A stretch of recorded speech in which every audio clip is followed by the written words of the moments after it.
Hey guys, Brandon Whiskey River Weekly. One more time. Hey guys, Brandon with Whiskey River, and it's Whiskey River Weekly. So I'm here with Craig Roost, Dalton Schoolman. Dalton runs our website. Craig works at Council Tool and is my father. And we got this beautiful backdrop here.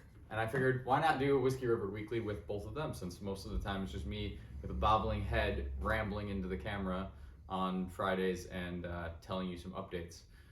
So, yeah, what brings you up, Dalton? The warm weather is why I'm here, actually.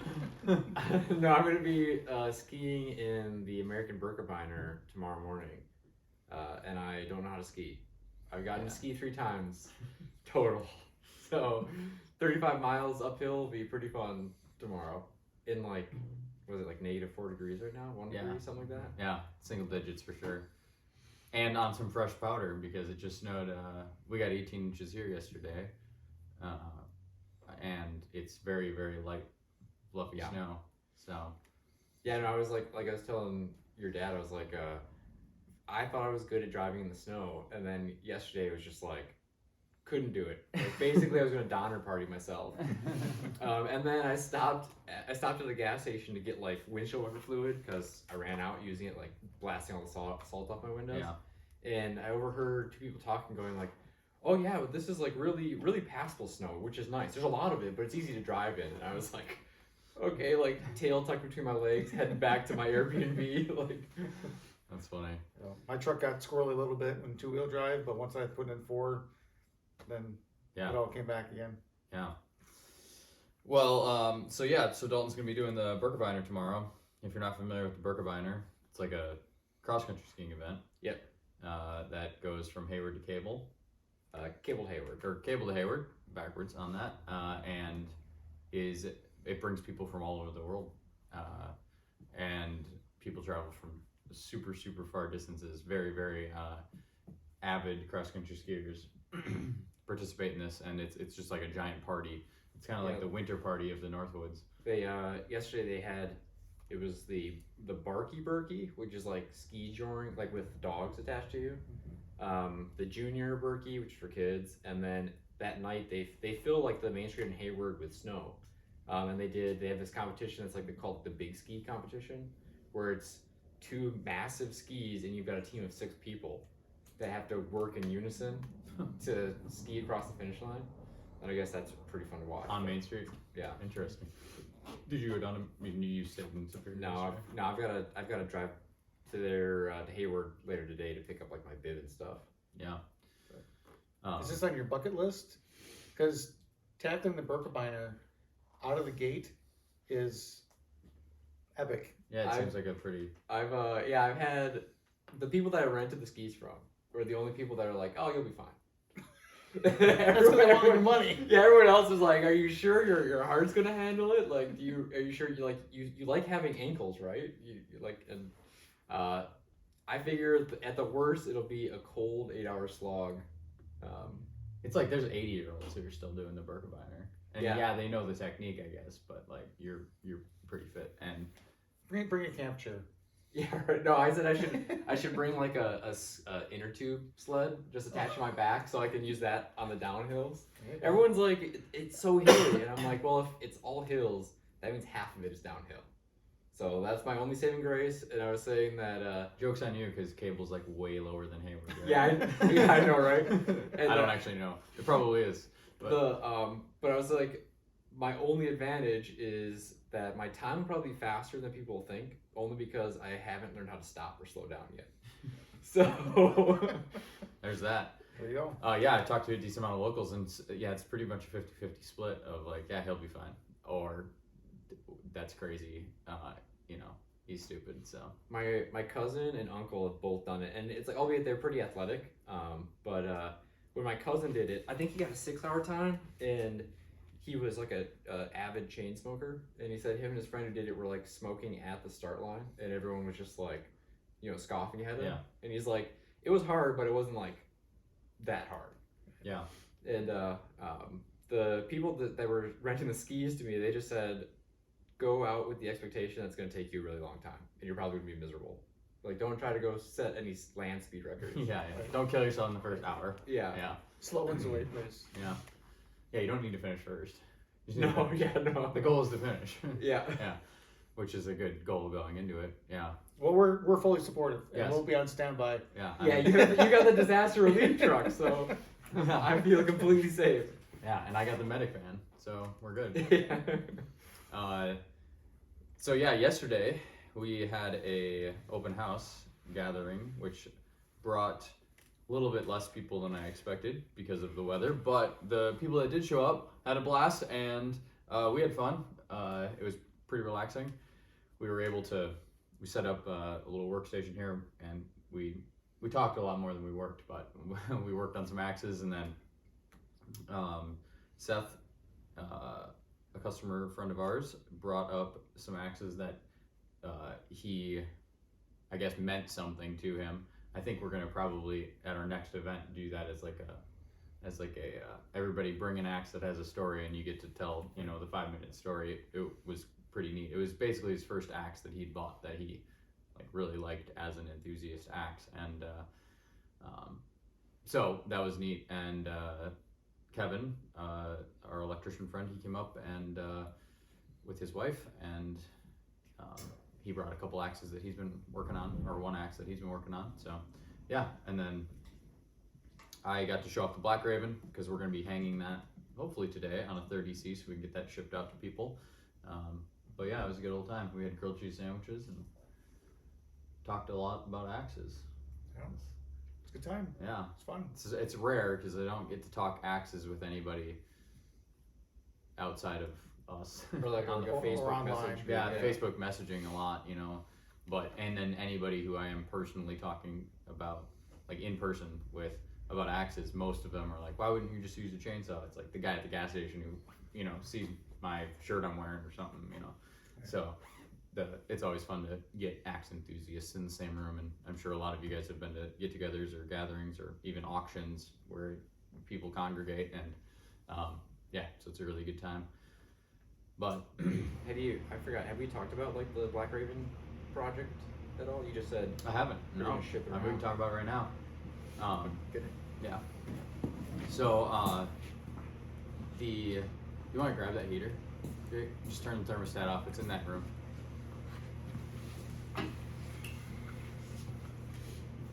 So I have Black Raven Connecticut.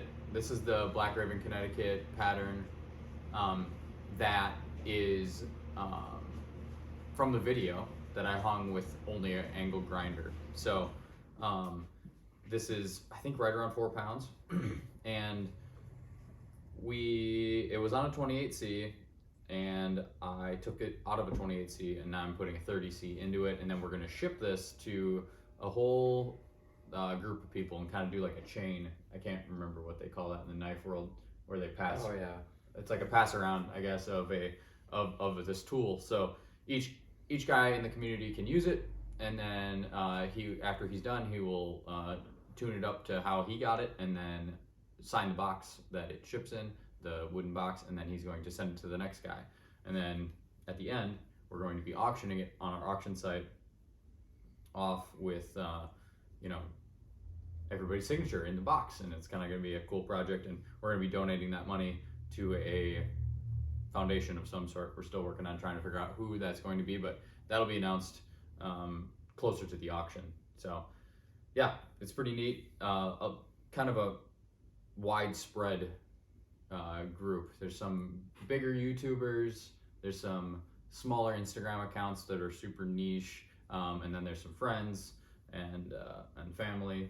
He's on the list. So a lot of us have went through life and never been able to hold a Black Raven, let alone swing one. So my experience with swinging this was like, wow, this is really nice. So I wanted some other people to experience it. So that's our project. I'm pretty excited about it. It's cool. Yeah. What version of that is that? Do you know what It's the year? True Temper up here, Okay. which is wore off. The True Temper's wore off, but it's still got a pretty good bit, and it came just like this, sharp. I bought this in one of the collections that we do with the auction, so it splits really nice. And it's got a nice wedge pattern through the center line. Yep. And so I think that even if folks are going to want to fell with it, they could fell with it or buck. So I tried to pick a selection of individuals that do different tasks, not only just splitting firewood like myself. Or running over with a Skid bobcat. loader. Yeah, this is the skid loader axe that I ran over. Which is not why the handle broke. I actually broke the handle while setting it into a stump to lean my phone against to record a video of a different axe. So it's a pretty cheap phone holder, right? Yeah. Single-handedly, or just like with a single hand, swung it and missed the log, and it cracked the handle. So that's how it works, right? Not when you want to break it. If the handle that you put in it survives everybody's lap, we'll call it. That 30-inch is a good bucking axe length. Yeah. So, and a lot of guys do like to buck with this type, heavy head, wide bit, Connecticut's. Mm-hmm. If it does survive and it gets to me on a 30, that's what I'm going to do is I've got some ash logs and I'm going to drop some oak trees in the yard that I'm going to buck the larger limbs on the ground. Yeah. Well, and that's the thing is like the 28-inch handle is great for like one task, but the 30-inch is like you can do multiple tasks with, especially for taller guys. Like there's a couple folks in this group that are like 6'2", 6'3", so it's like that's having them split wood with a 28-inch handle. It's like you're getting kind of short on that. So I think the 30 is going to be a great one. I mean the 30C is the reason why it's so popular is because it's kind of a multi-purpose handle. We dropped down to the 28 to do the 28C because we wanted to see a 28-inch handle for Connecticut's and that style axes, but now we're kind of working on the 32 and the 36C. But I think like a condom like this on the 30-inch handle, it's just like iconic. It just looks like the axe you think of when you think of axes. Yeah, definitely. So we'll be having a video here in the next week or so. Since today we're going to be shooting a video of hanging this, where we get it on a 30C, and then we talk a little bit more about the project and all of that. So when you ship it out, are you going to send an extra handle with it? Yeah, there's going to be a spare handle in the box, just so that way if someone does break it, that they've got a spare to switch it out. If you break it, you fix it, kind of thing. So hopefully whoever breaks it knows how to actually hang an axe. Otherwise, everyone else down the line is going to have to suffer with a terrible hang. But yeah, this will be. I'm excited. So that's an update. We've got handles dropping this week, which I'm pretty excited about, or next week. They shipped today, or the freight was scheduled today. So hopefully they pick it up, the couple pallets that we've got. So next week we're gonna be grading those out and sorting those. We've got some pretty cool special projects for those, and a video coming out on Monday that we will be sharing one of those special projects on, and so stay tuned to that on Monday. It'll be on YouTube and Instagram. So trying to think what else we got for updates. It's mainly just we're just having a video content weekend here and a skiing weekend. Well, when you and I get together, we try to do at least one sit down, and then since I'm here for a couple of days, then we can get video content that we can both share, highlighting council products, techniques that can be used for all axes and all end users. Yeah, yeah, for sure. And so talking about council tool products a lot this week and the end of this week, trying to talk about how we can better offer council tool products for you guys and kind of like what's coming down the line from council and maybe some improvements that they're trying to make or have made on stuff that maybe we didn't notice, that we can kind of be like, hey, this is how this is improving. So as we grow the sport utility line in our lineup through 2023, I'm pretty excited. So yeah. And we do have some some adjustments to some patterns that are coming up every time that we are able to resync a die for the forge for the hammer. It gives us an opportunity now to get in there and adjust and tweak the geometries of some of the axes we make. And so there's I know one is done and we're going to be producing it soon. I can't say which one yet. Right. But when it does come out, we'll make that announcement. And then there's a couple iconic axes that we have had for a long time that are getting a little bit of an upgrade, refinement to the geometries to make them a little bit more traditional and a little bit more ergonomic and User-friendly, more yeah. right, more efficient. I mean, all it takes is just adjusting the center line, adjusting the sweep of the blade, but keeping the same weight and just playing with that a little bit. And so we got a couple of those coming out probably this spring or summer. Yeah, I think the new redesigned Hudson Bay is probably a great example of a project like that, where Right. you kind of shucked what some people think is like the original Hudson Bay look for one that actually works. Right. And Or is works actually better. the original. Right. Yeah. Right. Yeah. Right. I think that what we were up against is a couple things. Is that people would buy with the wider bit, the shorter eye, and that large bit. When you look at that, it makes you think you can do big work with it. Mm-hmm. And so, since most of the end users that buy a Hudson Bay in a 2-pound version, they are trying to split with it at camp. And that narrow bit that sinks, because technically it's a felling axe in that orientation.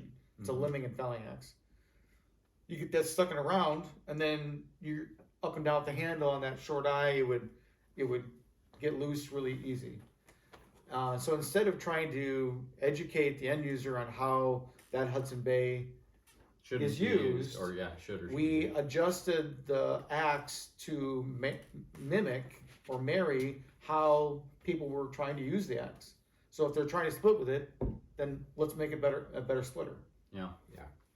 And the old Hudson Bays from like the late 20s, 30s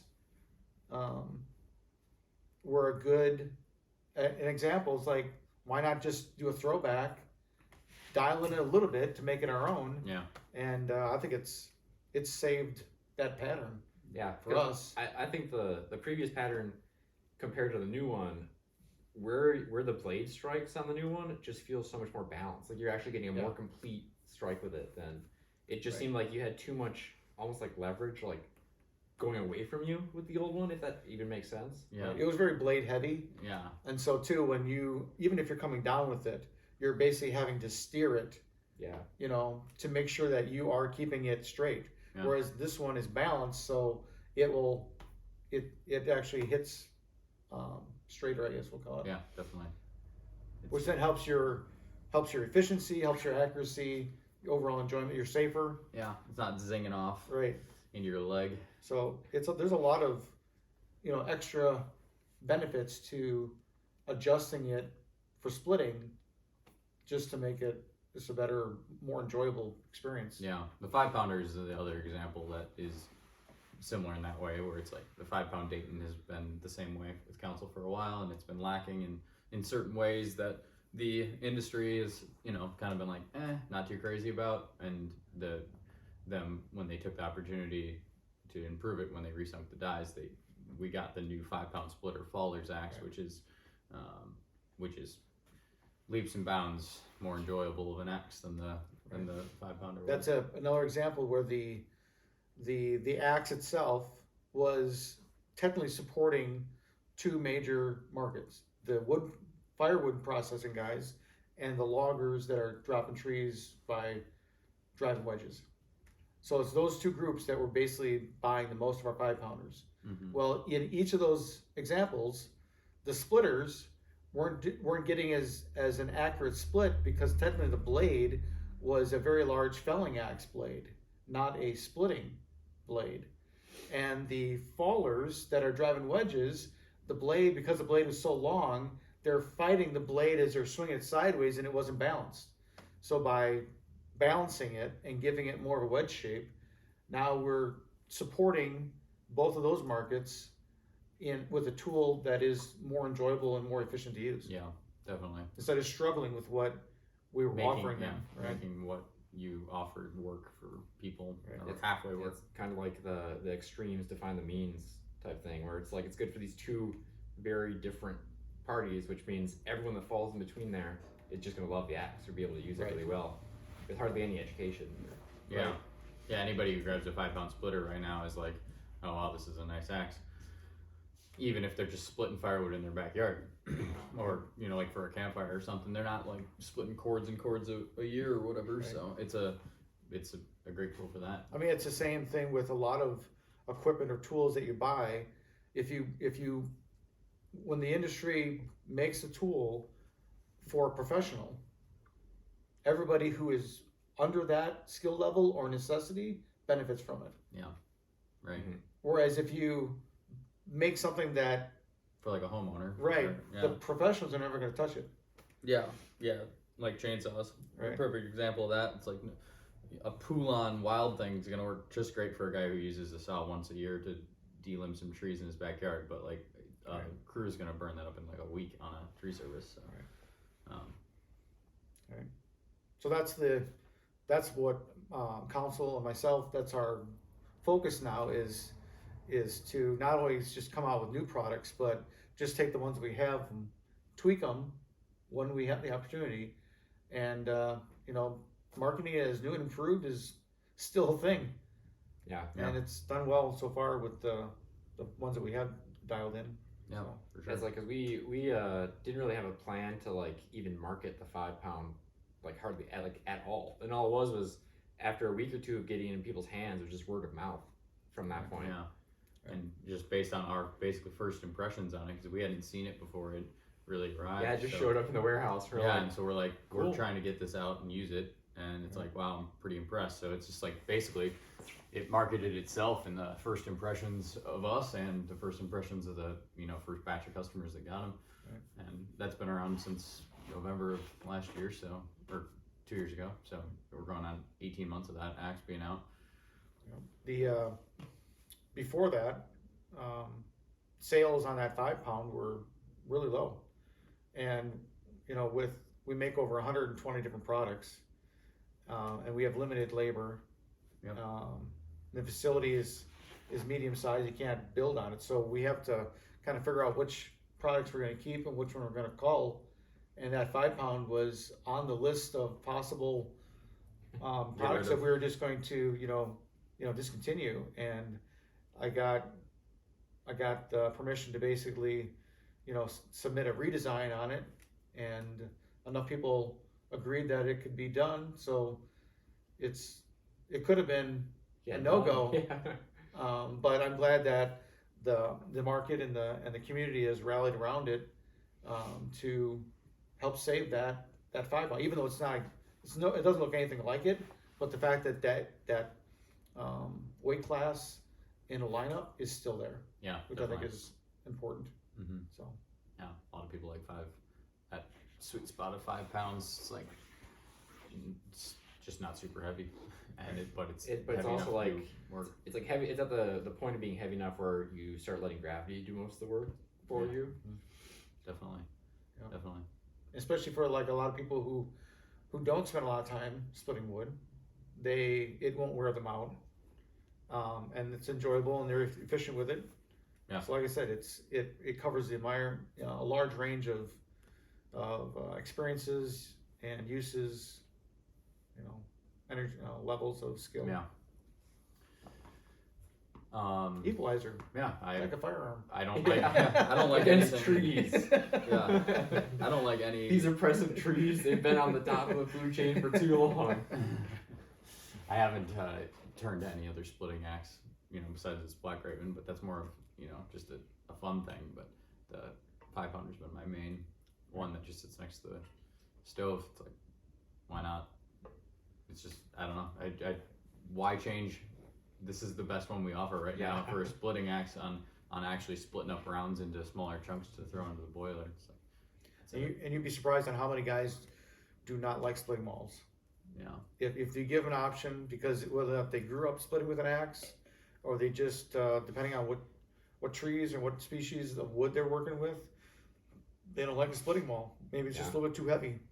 I So don't like axe how it fits feels like in the air, and I also don't like how the weight feels when you hit like especially like a knotty piece of wood. For a mall. A maul, Yeah. yeah. There's just too much flex in the handle. Like I Yeah. prefer an axe way more. Yeah, definitely. Now we just need something that could be like maybe an extension of my arm to pick up the logs and wood off the Yeah. ground, so I don't need to bend over too often. With like a hook on it, maybe? Yeah. Avery, I know you're watching this. You can comment below. Yeah, so hopefully, fingers crossed on that this year. Maybe not. Maybe next year. I keep pushing. Yeah, we can only ask. The conversation is always ongoing. Yep. Once it happens, it'll happen, and we'll be excited about it. So, but all right. Well, I don't know if we have any other updates. You guys have any other updates for Whiskey River Weekly? I don't think so. No. Good. It's nice to see you again. You as well. Now that you live down in Missouri. Yeah. This is a lot of travel has happened to make the three of us sit here together. We work together on a lot of things, and we talk on the daily, but we really are sitting in the same room now that we have all moved, except Dalton. Dalton's still there, but I just moved across town. yeah. I did move in that same period of time. Yes. Just in the Yeah. same town. So, but you'll be seeing a lot more content out from us as we create a bunch this weekend. So stay tuned for that, and drop your comment below. Let Dalton know that he can do it. How do they find you? Oh yeah, whiskeyrivertraining.com. Official council tool dealer on Instagram. And council_tool on Instagram. And counciltool.com. My email is rooster@counciltool.com. Yep, and of course, us at Whiskey River can all be reached by customer service at whiskeyrivertraining.com. So if you have any questions, comments, concerns, thoughts, or you just want to vent about your day, that's the place to do it. Be good, stay sharp, and see you next time.